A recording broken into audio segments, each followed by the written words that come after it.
आमच्या मातीमध्ये सगळे अन्नद्रव्य आहेत, आम्ही गोण्याच्या गोण्या आणून टाकतोय, तरी पण आमच्या पिकामध्ये अन्नद्रव्याची कमतरतेचे लक्षणं दिसतात। पाहिजे तेवढं अन्न आमचं पीक बनवत नाही, त्याच्यामुळे पाहिजे तेवढं अन्न आम्हाला ते खायला देत नाही। आम्ही सगळे न्यूट्रिशन मास्टरी हा जो कोर्स आहे, या कोर्स मध्ये आपण 14 सेशन कंप्लीट केलेले आहेत।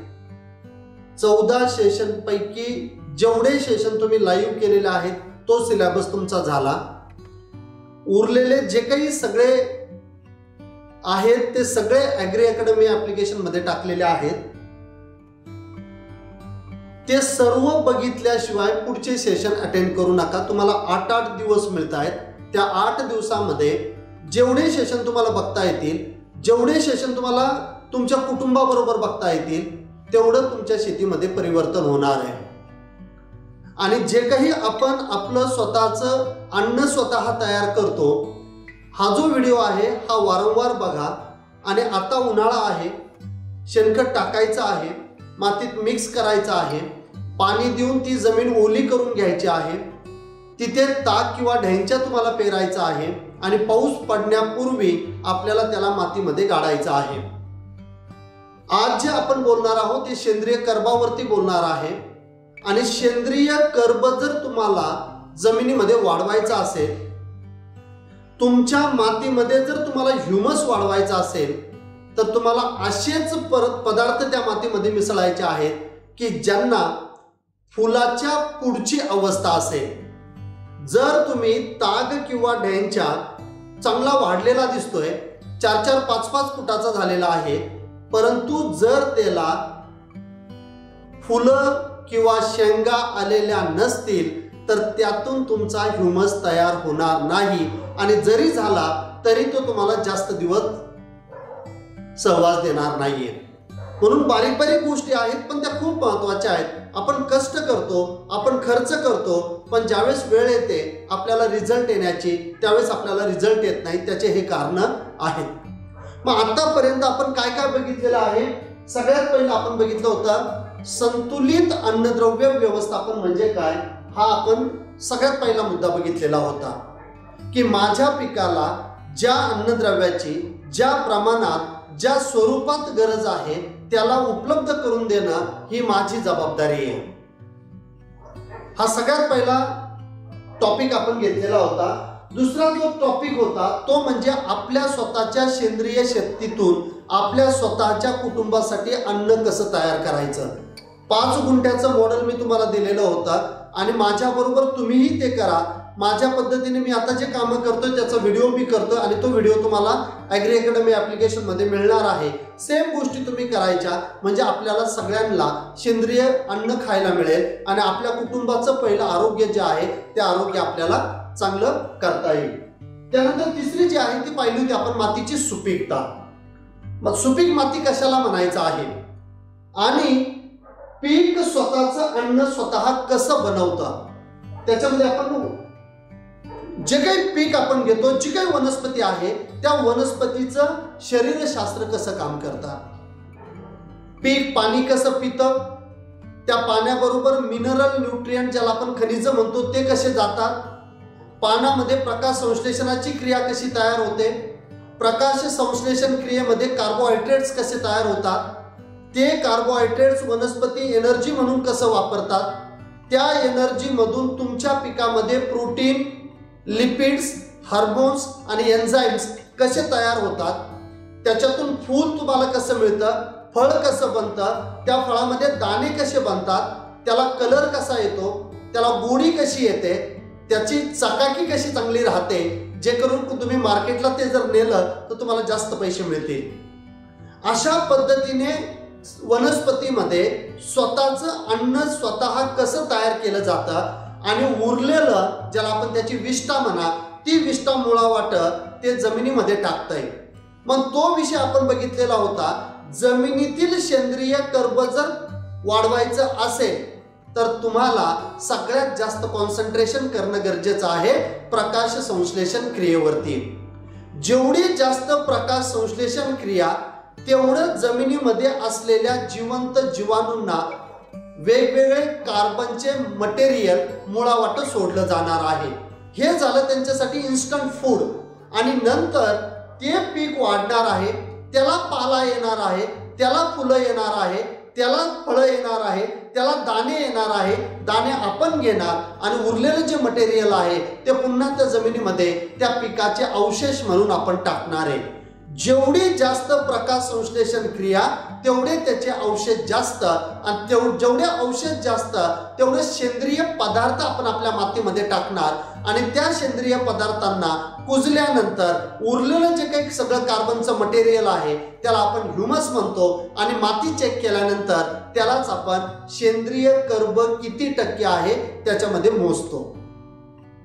तर ही जी सायकल आहे ती फिजिओलॉजीच्या माध्यमातून आपण बघितलेली होती. त्याच्यानंतर आपण बघितलेलं होतं की माती म्हणजे काय. ठीक आहे, सेंद्रिय कर्ब आला म्हणजे सगळी माती आहे का? नाही. तर माती म्हणजे काय आणि माती किंवा जमीन याची व्याख्या मी तुम्हाला अतिशय चांगली सांगितलेली होती की आपल्या जन्मदात्या आईला जिच्यातून अन्न आलं ती म्हणजे भूमाता, आणि भूमातेची ओटी भरणारी आपली गोमाता. म्हणजे पहिली भूमाता, भूमातेची ओटी भरणारी गोमाता, आणि त्यांनी दोघींनी मिळून आपल्या आईवडिलांना खाऊ घातलं, त्यांचं रक्त बनलं आणि नंतर आपली उत्पत्ती झालेली आहे. म्हणून ह्या 3 आया पाहिजे, आणि ज्यांनी 3 आयांच्या डोळ्यात पाणी आणलं तो माणूस म्हणून चांगला नाहीये, त्याचं कॅरेक्टर चांगलं नाहीये. कॅरेक्टरचे वेगवेगळे पैलू आहेत, पण हे सगळ्यात महत्वाचं आहे की हे त्याच्यासाठी चांगलं नाही, कारण हे अस्तित्वाची लढाई आहे. जिनं आपल्याला जन्म दिला आणि जिनं आपल्याला 80 किलोचं एवढं मोठं वजन तयार केलं त्यांना कधीच आपल्याला रडू आणायचं नाहीये. तर माती म्हणजे काय ते आपण बघितलेलं होतं. त्याच्यानंतर मातीचे भौतिक गुणधर्म, मातीचे जैविक गुणधर्म आणि मातीचे रासायनिक गुणधर्म असे आपण 3 पाहिलेले होते. मातीच्या भौतिक गुणधर्मामध्ये ती माती किती जाड आहे, त्या मातीमध्ये किती मुरुम आहे, ती माती किती दगडासारखी आहे, ती माती किती ठिसूळ ढेकळांची आहे, ती माती किती पाणी धरून ठेवणारी आहे, या सगळ्या गोष्टी त्याच्यामध्ये होत्या. मातीच्या जैविक गुणधर्म म्हणजे काय की त्या मातीमध्ये किती सेंद्रिय पदार्थ जीवाणूंच्या वाढीसाठी आहेत, आणि उपयुक्त जीवाणू बुरशी किती आहेत, हानिकारक बुरशी आणि जीवाणू किती आहेत, त्या मातीमध्ये गांडुळांचं वास्तव्य आहे का, आधी तिथं कोणते पिकं घेतलेले होते, त्याच्यामधून एखादी बुरशी किंवा जीवाणू तिथं राहिलेला तर नाही ना, हे सगळे आपण बघितलेले होते जैविक गुणधर्मामध्ये. आणि नंतर आपण बघितलेले होते मातीचे रासायनिक गुणधर्म, पीएच, EC, वेगवेगळे अन्नद्रव्य, बायकार्बोनेट्स, त्या मातीमध्ये कोणत्या प्रकारचे अन्नद्रव्य कमी आहेत, कोणत्या प्रकारचे अन्नद्रव्य जास्त आहेत. जसे कॅल्शियम कार्बोनेट खूप जास्त आहे तर तो 8 अन्नद्रव्यांना उपलब्ध होऊ देत नाही, ते रासायनिक गुणधर्मांमध्ये आपण बघितलेलं होतं. आणि मग त्या जमिनीचा पीएच आणि त्या जमिनीचा EC अन्नद्रव्य उपलब्धतेवरती आणि आपल्या जमिनीमध्ये असलेले जे काही सूक्ष्मजीव आहेत, गांडूळ आहेत, जे आपली जमीन सुपीक करत असतात त्यांच्यावरती त्याचे विपरीत परिणाम कसे होतात तो विषय आपण तिथं बघितलेला होता. त्याच्यानंतर हा लेविक्सचा एक नियम आपण बघितलेला होता की एखादा अन्नद्रव्य किंवा आपण जे काम करतो ते काम किंवा वातावरणातील घटक किंवा पाणी याच्यापैकी कोणतीही एक गोष्ट जर कमी झाली तर तुमचं उत्पादन घटतंय. म्हणजे तुम्ही काम करायचे नाही आणि कितीही खतं टाकले तर तुमचं उत्पादन वाढेल असं बिलकुल नाही. तर शेती करत असताना हा नियम आपल्याला पाळायचा आहे की सगळ्या गोष्टी आपल्याला करायच्या आहेत. म्हणून मी सांगितलं होतं शेतकरी साधा नाही रे बाबांनो. एक इंजिनियर होणं, एक PhD डॉक्टरेट ऍग्रिकल्चर मध्ये एका विषयातलं, एका किड्यातलं, एखादा आतमधल्या विषयात संशोधन करून डॉक्टरेट घेतो, पण असे 10, 15, 20 किडे शेतकऱ्याला हाताळावे लागतात. सगळ्या केमिस्ट्री त्याला माहिती पाहिजे, फिजिक्स त्याला माहिती पाहिजे, बायोलॉजी त्याला माहिती पाहिजे, इकॉनॉमिक्स त्याला माहिती पाहिजे, मार्केटिंग त्याला माहिती पाहिजे, इरिगेशन मॅनेजमेंट त्याला माहिती पाहिजे, इलेक्ट्रिकल इंजिनियरचं नॉलेज त्याला असलं पाहिजे. या सगळ्याच गोष्टी शेतकऱ्याला माहिती असल्या पाहिजे, त्यावेळेस एक शेतकरी तयार होत असतो. आणि ते आपण बघितलेलं होतं की सगळ्याच गोष्टी जर तुमच्याकडे चांगल्या असतील तर तुम्हाला तिथं उत्पादन जास्त मिळतं, आणि जर ह्या गोष्टी चांगल्या नसतील तर 100% तुमचं उत्पादन घटणार आहे. कितीही खर्च तुम्ही केला तरी तुम्हाला तिथं फायदा होणार नाहीये. मग आपण बघितलेलं होतं की चला पहिलं माती तर बघू आपली कशी आहे. जोपर्यंत आपली माती कशी आहे आपल्यालाच माहिती नाहीये तोपर्यंत आपण कितीही खर्च केले तर ते खर्च व्यर्थ जाणार आहे. कारण जोपर्यंत आपल्यालाच माहिती नाहीये की तिच्यामध्ये काय आहे, तिच्यामध्ये काय नाहीये, ती किती आजारी आहे, ती किती कुपोषित आहे किंवा ती किती हेल्दी आहे, हे जोपर्यंत आपल्याला माहिती नाही तोपर्यंत आपण डिसिजन घेऊ शकत नाही. आणि चांगली लॅब आपली असली पाहिजे आणि त्या लॅबमध्ये आपल्याला जाऊन सगळे सॅम्पल द्यायचे आहेत आणि तिथून चेक करून घ्यायचं आहे आणि त्याच्यावरनं आपल्या डिसिजन आपण घेणार आहे. 1 महिन्यानंतर आता तुम्ही माती सगळ्यांनी पाठवलेली असेल आणि 1 महिन्यानंतर आपण बघणार आहोत की जी काही आपली माती आहे ती माती चेक केल्यानंतर आपल्याला माती परीक्षणाचा रिपोर्ट कसा वाचायचा आणि त्याच्यानुसार खत व्यवस्थापनाच्या डिसिजन कशा घ्यायच्या हा विषय आपण तिथे बघणार आहोत. कारण आज तुमच्याकडे माती परीक्षणाचा रिपोर्ट नाहीये आणि मी म्हणायचं की असं असं वाचायचा, ते म्हणजे पुस्तक वाचून पोहायला शिकणं. आणि हा कोर्स जो आहे हा ट्रान्सफॉर्मेटिव्ह आहे, इन्फॉर्मेटिव्ह नाहीये. प्रत्येक वेळेस मी तुम्हाला पहिल्या दिवसापासून आपण काय काय शिकत आलेलो आहे हे मी रिव्हिजन का करतो, तर तुम्हाला पुन्हा तुम्ही फ्लॅशबॅक मध्ये जाता आणि तेवढं पुन्हा तुम्ही आठवत राहता, हा हे आपण केलं होतं, हे आपण केलं होतं. आणि जेव्हा जेव्हा तुम्ही हा व्हिडिओ बघणार तेव्हा तेव्हा तुम्ही पुन्हा मागील अरे यार माझा हा टॉपिक राहिलेला आहे, मला तो टॉपिक पाहायला जाणं गरजेचं आहे, त्या व्हिडिओमध्ये तुम्ही जाणार आहात. म्हणून हे पाहणं सगळ्यात महत्वाचं राहतं. त्याच्यानंतर आहे अन्नद्रव्यांची थोडक्यात माहिती. नायट्रोजन पाहिला, फॉस्फरस पाहिला, सगळे मुख्य अन्नद्रव्य, दुय्यम अन्नद्रव्य, सूक्ष्म अन्नद्रव्य आपण पाहिले. आणि जो बेस आहे कार्बन, हायड्रोजन, ऑक्सिजन जो आपण देऊ शकत नाही, आपली कॅपॅसिटी नाही ते देण्याची, निसर्ग त्यांना ते देत असतात. अशी थोडक्यात माहिती पाहिली. पुढे आपण एक एक अन्नद्रव्य आता बघणार आहे. आजपासून आपण कार्बनला सुरुवात करणार आहे. त्याच्यानंतर अन्नद्रव्यांचे वर्गीकरण आणि कार्य आपण बघितले. मुख्य अन्नद्रव्य ज्याला बेस अन्नद्रव्य म्हणतात, त्याच्यानंतर मुख्य अन्नद्रव्य, त्याच्यानंतर दुय्यम अन्नद्रव्य, त्याच्यानंतर सूक्ष्म अन्नद्रव्य आणि त्याच्यानंतर आपण बघितलेले होते सप्लिमेंट प्लांट न्यूट्रिएंट. सिलिकॉन पाहिलं होतं, कोबाल्ट पाहिलं होतं, अल्युमिनियम पाहिलं होतं, सोडियम पाहिलं होतं, निकेल पाहिलं होतं. ज्याची गरज नाहीये पण जर त्या पिकाला ते थोडेसे मिळाले तर त्या उत्पादनाची गुणवत्ता आणि पिकामध्ये रोग प्रतिकार शक्ती वाढते आणि ते पिकाचं उत्पादन आपल्याला चांगलं येतं. उत्पादन खर्च आपण त्याच्यातनं कमी करू शकतो. आता बऱ्यापैकी आपल्याला सगळ्यांना सिलिकॉन हे जे खत आहे ते माहिती आहे की सिलिकॉन जर आपण दिलं तर आपल्या पिकामध्ये नत्राचं पचन होतं. जो एक्सेस नायट्रोजन जो तुमच्या पिकामध्ये असतो त्याला पचून टाकलं जातं आणि त्याच्यापासून प्रोटीन, अमायनो ऍसिड्स बनले जातात आणि त्याच्यातनं आपलं उत्पादन वाढतं. आणि जर त्याला आपण पचवलं नाही तर ते नायट्रेट नायट्रोजन आपल्या पिकांमध्ये किडी बोलवतं, किडी जखमा करतात, मग बुरशी येते आणि पीक खाली लोळतं. इथपर्यंत त्याचे साईड इफेक्ट असतात. म्हणून त्या अन्नद्रव्याचं वर्गीकरण आपण पाहिलं आणि त्याचं कार्य पाहिलं की ते काय काय आहे. असं एक एक अन्नद्रव्याचं आपण बघितलेलं आहे. आणि त्याच्यानंतर पिकाच्या कमतरतेवरती कोणते 21 घटक काम करतात हा विषय आपण पाहिला. आमच्या मातीमध्ये सगळे अन्नद्रव्य आहेत, आम्ही गोण्याच्या गोण्या आणून टाकतोय तरी पण आमच्या पिकामध्ये अन्नद्रव्याची कमतरतेचे लक्षणं दिसतात. पाहिजे तेवढं अन्न आमचं पीक बनवत नाही, त्याच्यामुळं पाहिजे तेवढं अन्न आम्हाला ते खायला देत नाही. आम्ही सगळे खतं देतो पण आमच्या पिकांमध्ये रोगांचा प्रादुर्भाव जास्त राहतो. आम्ही सगळेच खतं देतो पण आमच्या पिकांमध्ये किडींचा प्रादुर्भाव जास्त राहतो. आम्ही सगळेच खतं देतो पण आमच्या पिकामध्ये अन्नद्रव्याची कमतरता दिसते. म्हणजेच काय, आपण फक्त टाकतो, ते पिकामध्ये जातात की नाही जातात हे कधीच आपण चेक करत नाहीये. कारण आपल्याला आपल्या मातीची उत्पादकता आणि आपल्या मातीची सुपीकता हेच माहिती नसतं. आणि मागचं जे सेशन आहे त्या सेशन मध्ये आपण पाहिलं होतं जमिनीची सुपीकता आणि जमिनीची उत्पादकता. सुपीकता म्हणजे काय आणि जमिनीची उत्पादकता म्हणजे काय. तुमच्या वनस्पती कोणती पण असेल, कोणतंही पीक तुमचं असेल, त्या पिकाच्या निरोगी वाढीसाठी झाडांना आवश्यक अन्नद्रव्यांचा पुरवठा करण्याची मातीची क्षमता म्हणजे जमीन सुपीक आहे. याने तुम्हाला पैसे कमवता येत नाही. पैसे मिळतात जमिनीच्या उत्पादकतेनुसार. मग जमिनीची उत्पादकता काय सांगते, वनस्पतीच्या वाढीसाठी आणि उत्पादनात चालना देण्यासाठीची जमिनीची क्षमता. वाढ तर करायची आहे, निरोगी वाढ करायची आहे, पण जे उत्पादन आपल्याला घ्यायचं आहे ते उत्पादन घेण्यासाठीची त्या जमिनीची कार्यक्षमता म्हणजेच त्या जमिनीची उत्पादकता आहे. क्लिअर? मग आपण एक वाक्य इथे खूप चांगलं पाहिलं होतं, सर्व सुपीक जमिनी ह्या चांगल्या उत्पादनक्षम असतातच असे नाही. म्हणजे खूप सुपीक जमिनी आहेत, खूप सुपीक जमिनी आहेत, त्याच्यामधून आपल्याला उत्पादन चांगलं येईलच असं नाहीये, परंतु सर्व उत्पादनक्षम जमिनी या सुपीक असतातच.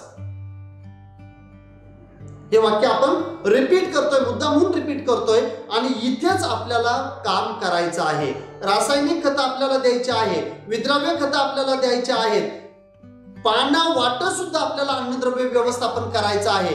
कोणत्या पीएच मध्ये कोणतं खत उपलब्ध होतं हे पण आपल्याला पाहायचं आहे. जे काही आपण आपल्या शेतामध्ये सगळ्या ऍक्टिव्हिटी आपण करतोय, खतं पाण्यावाटं सोडतोय किंवा जाऊन टाकतोय, या सगळ्या ऍक्टिव्हिटी आपल्याला करायच्या आहेत. पण ह्या सगळ्या ऍक्टिव्हिटी आपल्याला करायच्या आहेत आपल्या जमिनीची उत्पादकता वाढवल्यानंतर. आणि जोपर्यंत जमिनीचे उत्पादन देण्याची क्षमता आपल्याला माहिती नाही तोपर्यंत आपण फक्त मारा करणार आहोत रासायनिक खतांचा. गोण्या आणून ड्रिप वॉटर किंवा मोकळ्या जाऊन टाकणं याच्याशिवाय आपण दुसरं काही करणार नाहीये. मग आता इथे जमिनीची सुपीकता मातीच्या भौतिक, जैविक आणि रासायनिक गुणधर्मांद्वारे जमिनीची सुपीकता निर्धारित केली जाते. पण उत्पादकता, जमिनीची सुपीकता म्हणजे एवढे सगळे पॅरामीटर, आधी त्या जमिनी कुठं आहेत, तिथलं हवामान कसं आहे, तिथली जागा कशी आहे, त्याच्यानंतर व्यवस्थापन, तुमचं मॅनेजमेंट कसं आहे शेती करताना, रोग आणि किडींचा प्रादुर्भाव तिथे येतोय का, या सगळ्या गोष्टींवरती उत्पादकता राहते. तिथून मिळणारं आपल्याला तिच्यातलं जे उत्पादन आहे ते आपल्याला बघायला लागतं. अशा पद्धतीने आपल्याला ह्या दोन्ही गोष्टी वेगवेगळ्या करता आल्या पाहिजे. फक्तच म्हणायचं मी माझी जमीन सुपीक आहे आणि हे कधी शिकायला मिळणार आहे तुम्हाला, ज्यावेळेस तुम्ही माती परीक्षण कराल, ज्यावेळेस मी तुम्हाला आधीच सांगेल की आपला माती परीक्षणाचा सेशन आता या गुरुवारी होणार आहे. जेव्हा तुम्ही तो सेशन ऐकायला याल त्यावेळेस डायरेक्ट तुम्हाला मी सांगेन तुमची जमीन सुपीक आहे पण तुमची जमीन उत्पादकतावाली नाही आहे. उत्पादन देण्यासाठी तिची कार्यक्षमता तेवढी नाहीये, तिची क्षमता कमी आहे. क्लिअर होते सगळ्यांना? अपचन जास्त खाल्लं तरी होतंय, माझ्या जमिनीमध्ये पोटॅश खूप आहे, अरे पण ते पिकाला उपलब्ध होणार नाहीये, ते जास्त त्रास देणार आहे दुसऱ्या अन्नद्रव्याला जमिनीमध्ये दाबून ठेवण्यासाठी. तर ह्या ज्या गोष्टी आहेत ह्या गोष्टी आपल्याला तिथं पाहणं अतिशय गरजेचं आहे. आणि मग आपण एकाच गोष्टींवरती जो भडीमार केलेला आहे रासायनिक खतं आणि गव्हर्नमेंट म्हणते हे रासायनिक खतं बंद झाले पाहिजे, कारण लाखो करोडो रुपयाची सबसिडी त्याच्यावरती आहे, तिजोरीवरती लय मोठा भार पडतोय म्हणून ते कमी झाले पाहिजे. तर ते असे कमी करून चालणार नाही. जोपर्यंत तुम्ही तुमची जमीन सुपीक करत नाही, जमिनीमध्ये सूक्ष्मजीवांचा वावर वाढवत नाही, जमिनीची जैविक, भौतिक, रासायनिक गुणधर्म बदलत नाही, त्या जमिनीमध्ये सेंद्रिय पदार्थ तुम्ही वाढवत नाही, त्या जमिनीमध्ये ह्युमस तुमचा वाढणार नाही, त्यापर्यंत तुमच्या जमिनीमध्ये बॅक्टेरिया वाढणार नाही.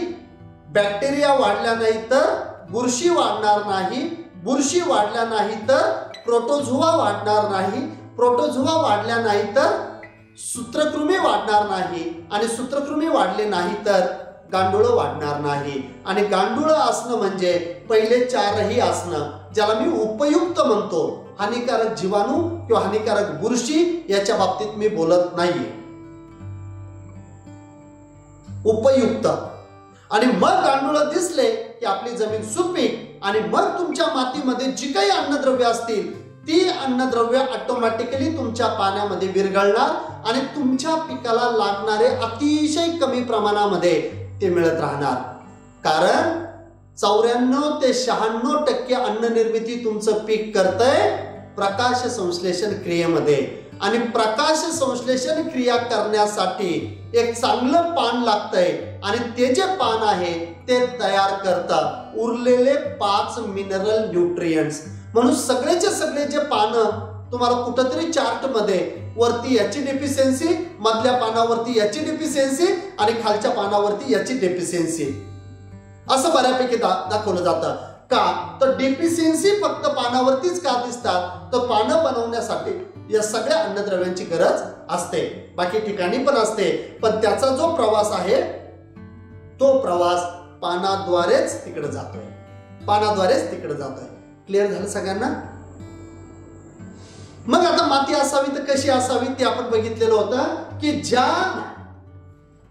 मातीमध्ये सेंद्रिय पदार्थांचं प्रमाण चांगलं आहे, जे आज आपण बघणार आहोत, तिचा पीएच चांगला आहे, ईसी चांगला आहे, कॅटायन एक्सचेंज कॅपॅसिटी चांगली आहे, उपलब्ध अन्नद्रव्य चांगले आहेत, मातीची रचना चांगली आहे, त्या जमिनीमध्ये सूक्ष्म जीव भरपूर आहेत आणि त्या जमिनीची पाणी धरून ठेवण्याची क्षमता चांगली आहे. सगळं चांगलं आहे आणि रोजच पाणी द्या.